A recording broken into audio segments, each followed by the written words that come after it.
Hello, everybody. Welcome to the Nathan Experience. I am Nathan. How are you guys doing? Hope you guys are doing pretty well. So, today I am returning the favor of asking some questions to a YouTuber. His name is Chris Bryant, and he has a YouTube channel called BRAinstorm. Howdy, folks. BRAinstorm here, and I want to thank Nathan for his help in giving me these questions to answer and giving me something to think about differently. I hope that these type of Q&As are a different approach and put some more information out there. And so I was glad to do this collaboration with him, and I was glad to get his questions in return, and hopefully I'll have some pretty cool answers for you. And they are some pretty tough questions. There is no multiple choice questions because I'm not going to make that easy for you. So, okay. So you asked me this question, so I'm going to ask you this question because it's payback time. If you were trapped in a bathroom, why would you be trapped in a bathroom? I have no idea why. If you were trapped in a bathroom with somebody, who would that be? So I guess I have to answer this one because it's my own question, and yeah, why a bathroom? I don't know. Because bathroom seems funny. It's small, contained space. If you were stuck somewhere for 24 hours, at least you could go get a bathroom, go to the bathroom, right? Anyway, if I were trapped in a bathroom for 24 hours for a whole day with someone, let's say either living or dead, it would have to be Mark Twain. Mark Twain is also one of my favorite authors. I love Mark Twain. He was a very talented humorist, writer, just fascinating individual. Samuel Clemens, or AKA Mark Twain, was just someone I think I would love to talk to, love to sit around and joke with, and just pass the time with. And if I was stuck in a bathroom with someone, Mark Twain or Samuel Longhorn Clemens would definitely be someone who would get all my jokes, who would laugh at all the scatological humor that we could come up with, and we would just pass the time without batting an eye. I think even stuck in a bathroom. Now, if it were someone living that I wanted to be stuck in a bathroom with, I would think that would be Tom Baker. Now, a lot of you might not know who Tom Baker is, but Tom Baker was the actor who played the lead character in the Doctor Who sci-fi show from BBC. I love Doctor Who. If you know me, if you've seen some of my videos here, you know I love Doctor Who. And Tom Baker was the fourth Doctor in the series, and he's still around. And you'll see him do interviews now. He's still might be a little grayer and older and slower, but he is definitely still funny, still engaging, still a fascinating individual. Now, Tom Baker is the Doctor I grew up with. He's the one I saw when I first encountered Doctor Who, and so he's the one I definitely would find it fascinating to sit around and joke with, just like Mark Twain. You know, Tom Baker and Mark Twain. If we were all three of us were trapped in the bathroom together, I bet we could pass the time entertaining each other, telling some amazing stories, and just I have an endless amount of questions and things I'd love to hear them tell me about. But yeah, so Tom Baker or Mark Twain or both of them, honestly, if I was trapped in a bathroom, that would be my ideal situation if that was the case. So there you go. Right back to you. Did you ever have a wake up call that changed your life for the better? For sure. Some years ago, I think it's over 10 years now, probably. Some years ago, I had heart trouble.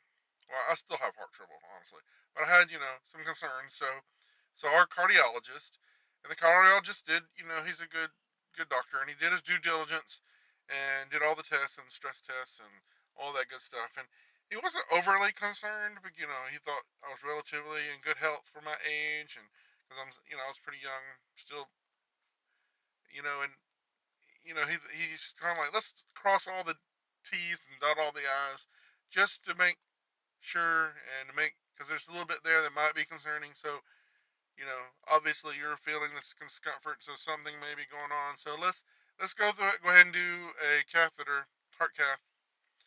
Those are not pleasant things, especially for a big fluffy guy like me with a big broad backside. Sitting on that small table in that little room was not fun.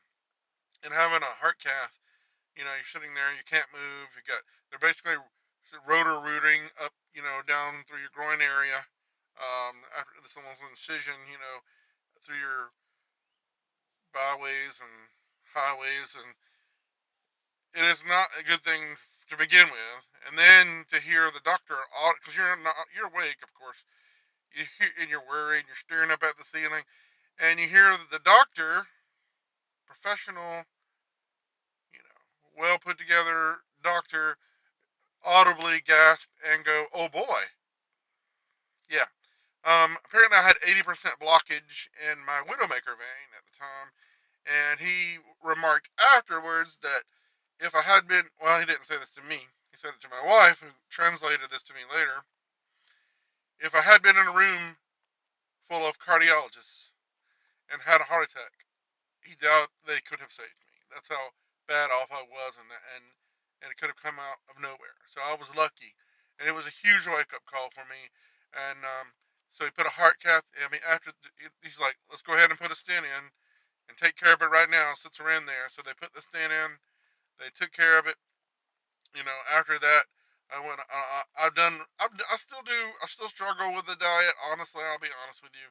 But after that, I went on a diet. I kind of had to consider a lifestyle change in a lot of ways, in terms of the kind of foods I ate, and I lost about 40 to 50 pounds in a short amount of time.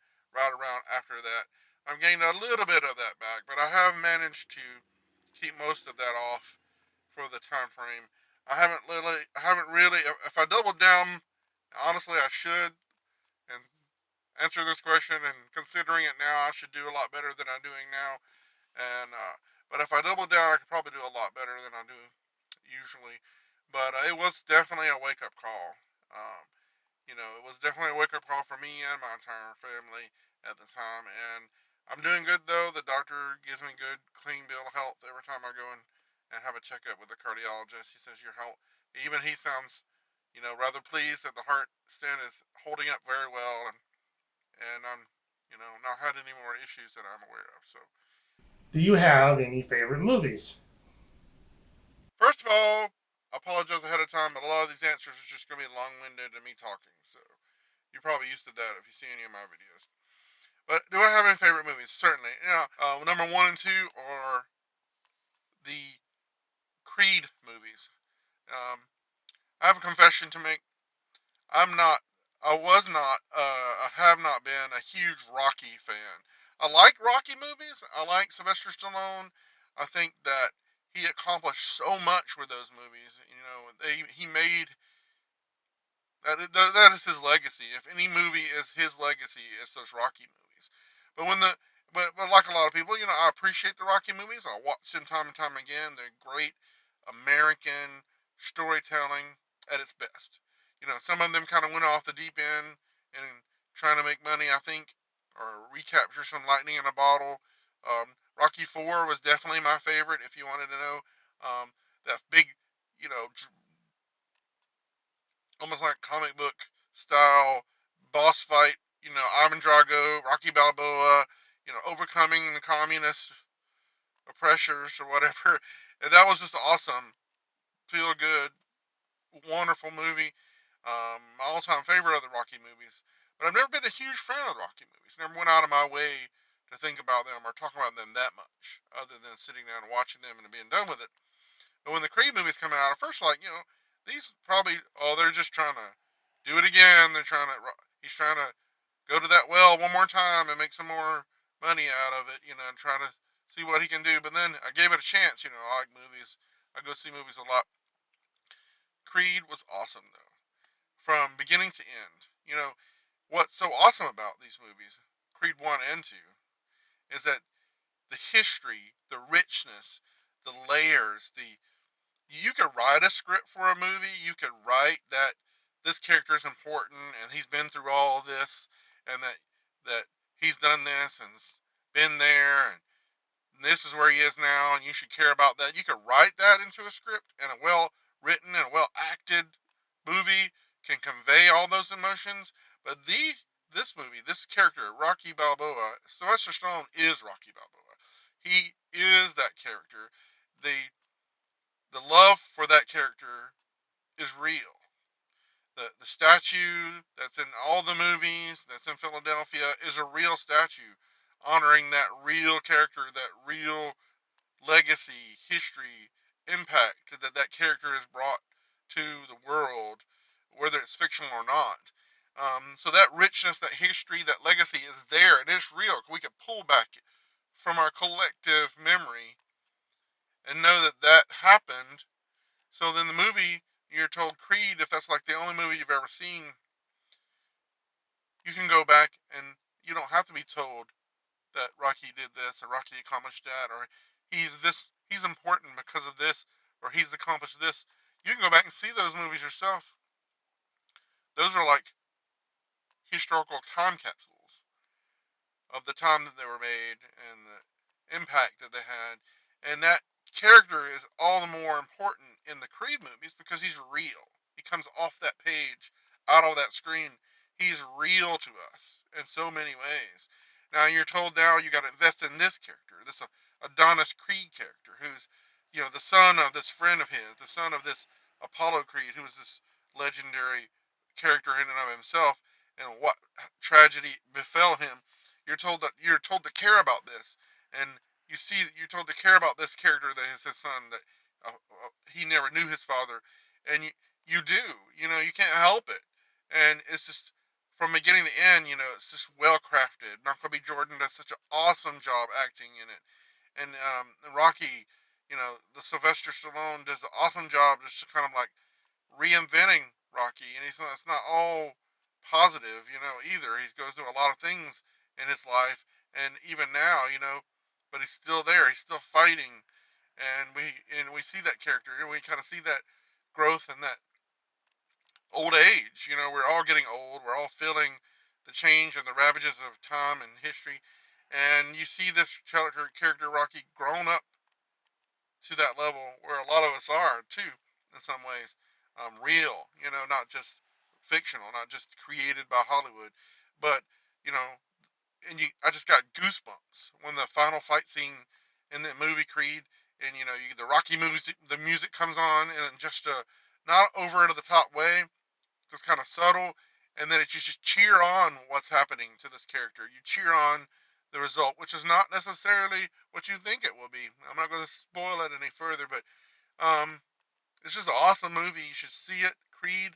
But Creed 2 is actually better, in my opinion, than Creed 1. That might be a little bit controversial, but Creed 2 is just a great movie where you take these characters again. Now you know these characters.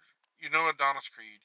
He's come through his own journey in such a short time in two movies, and he's had to also reinvent himself so quickly because he's not he's had some trials and tribulations.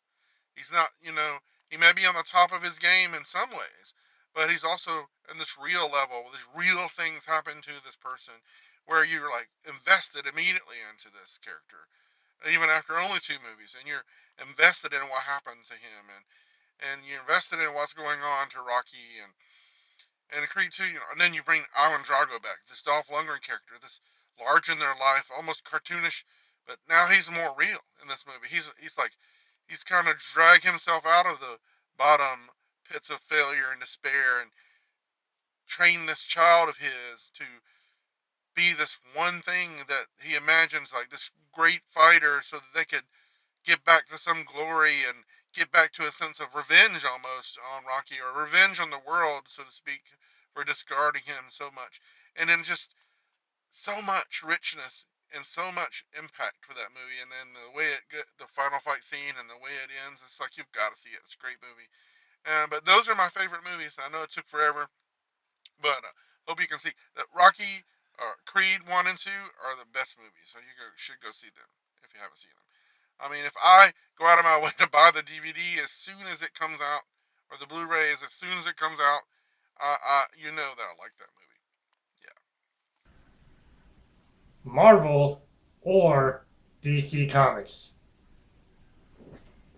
Choose wisely, my friend. So I have the. I feel obligated to. Thanks, Nathan. Put the pressure on me. But no, Marvel or DC. Well, I have a feeling I know the answer you want to hear, but here's my answer, for better for worse. I like both of them. It's not a cop out. It's not like I'm trying to play the fence here. But I like Marvel and I like DC for widely different reasons. But if I had to pick one, I would have to say I'm more attuned. I'm more I like the DC characters more because my I've always been a fan of Batman. I've always been a fan of Green Arrow. I've always loved Green Arrow is my all-time favorite superhero, and he's in the DC, so I'd have to say DC. But I love those superheroes that were just ordinary people who have extraordinary talents and skills and abilities who just could be anybody, but they are crime fighters, Batman and Green Arrow sort of are parallel characters in a way. Like Green Arrow's your poor man's Batman, or in a way that they're both eccentric or millionaire playboy crime fighters, and gadgets and all that. But Green Arrow, I've always liked the way his character has been presented, and I've always liked the archery and the bow and arrow, and I thought that was the coolest thing.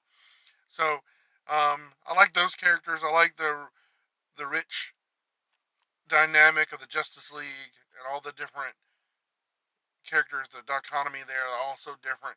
Um, I've always been a fan of like the Marvel characters, like Daredevil, for example. He had superpowers, super senses, but he was you know, he was blind and he could still be a superhero. I thought that was cool, and I just love that fact that he was left-handed, and it's just a different character. And I like, a lot of the big characters in Marvel Universe, like the X Men and the Avengers. I was never really into them. Oh, my brother had a huge comic book collection, like thousands and thousands of comic books, just probably about everything that ever came out. And I remember read. I still have a huge collection myself of the specific things that I always collected. I have a great majority of those still left in storage, and maybe I'll get those out one day and share that bounty with y'all.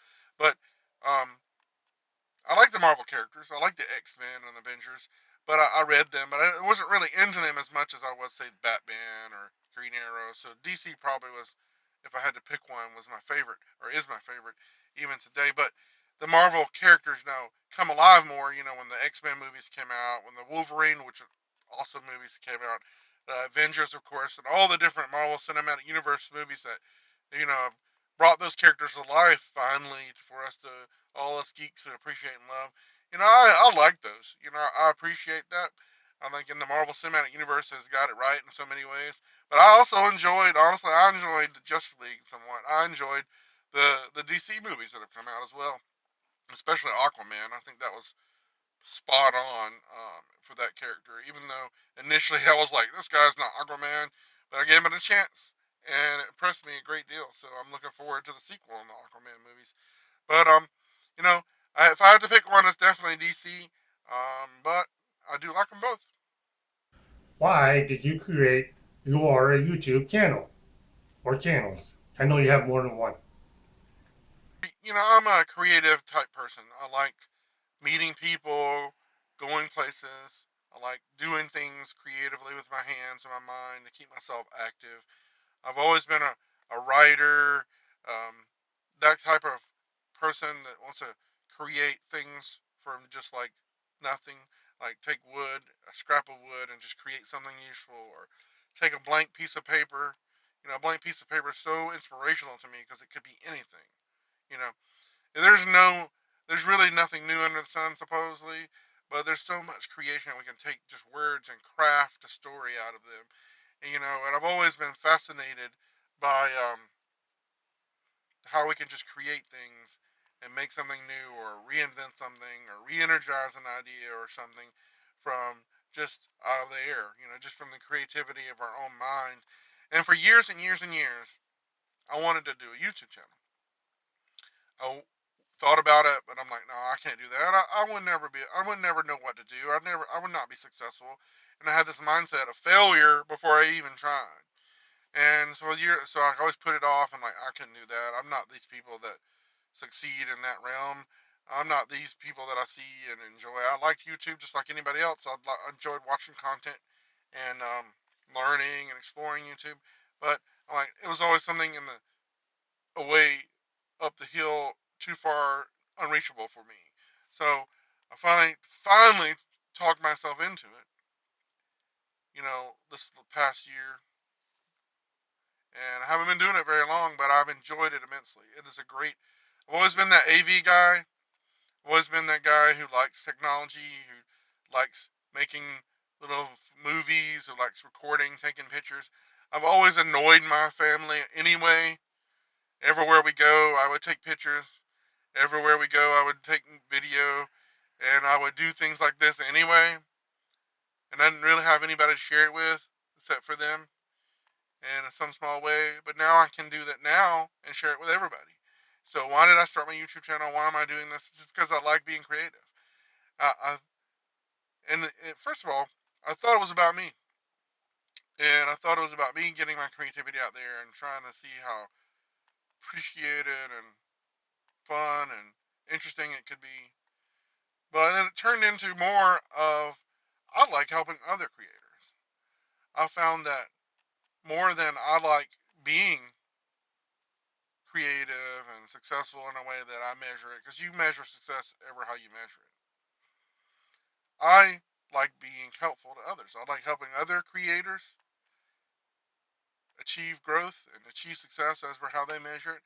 I enjoy just making friends and in this whole community, this whole universe of YouTube, how we can all help each other if we just kind of take the us, the me, the selfishness out of the equation. I like a comment, like, and subscribe as much as the next guy.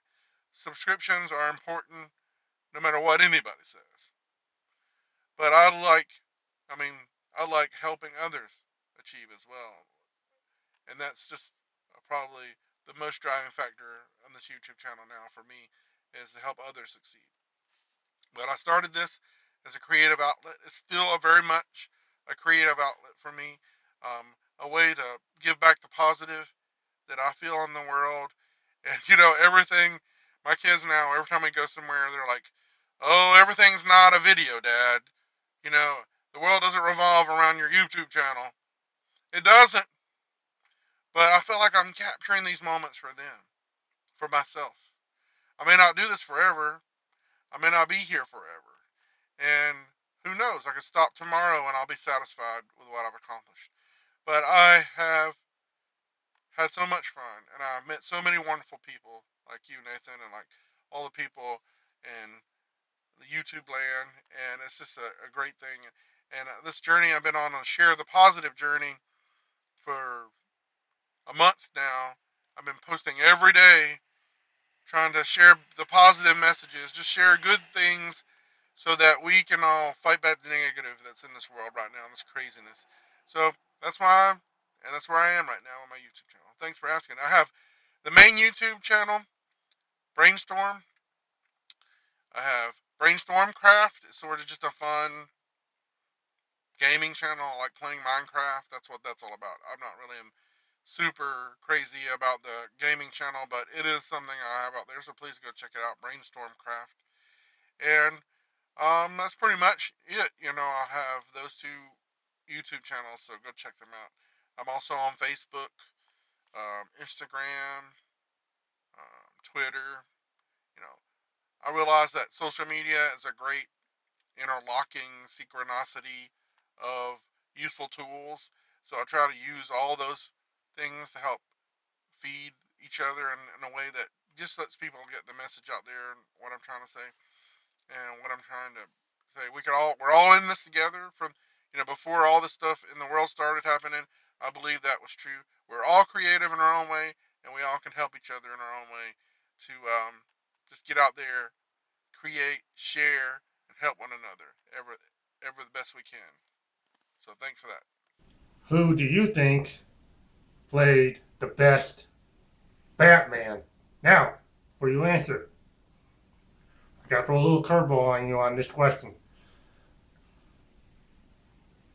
There were many actors that has played Batman. Okay, in both live action and in voiceovers, or voice talent. Okay, so think about that. If you have to do your research, do it. But I just want to throw that in there. Okay, so give you something to think about. So, who is my favorite Batman? Well, that's easy. Don't have to do any research. Don't have to think about it too hard. Kevin Conroy was my is my ultimate favorite Batman. I mean, I know there's a lot of actors. There's a lot of people that play Batman in the live action movies. There's but Kevin Conroy. You know, Batman the animated series. When it first burst onto the scene, I got full of geek out mode. I love Batman as a child. I love Batman, and then this show came out and it was really good. I mean, they did Batman really good, and even in a cartoon version. And his voice is just synonymous with Batman, in my opinion. Um, and I love the fact that he actually got to play Batman in real life in this Crisis on Infinite Earth series that the CW did last year. That just, he might have played a different version of the Batman. It wasn't necessarily for the good. He just still killed it, in my opinion. When I found out Kevin Conroy was going to play Batman in that Crisis miniseries, I was like crossover. I was like, yes, I've got to see this. And he just made that wonderfully good, better than it could have been with another person. His voice, his just appearance, his demeanor, it is Batman. If you go and look, go and watch some of the animated series, and tell me it's not good Batman. Um, Kevin Conroy, 100% best Batman ever. May not like that, but that's my answer. All right, that is it. That's all I got for you, Chris. I hope you enjoyed these questions and better give me some really good answers. No slacking, really good answers. Thank you, Nathan, for all the awesome questions, and I really appreciate this time you spent with me. And yeah, hope y'all enjoyed it. I know it was probably a little bit longer than you wanted to watch, and you may have skipped around. That's fine too.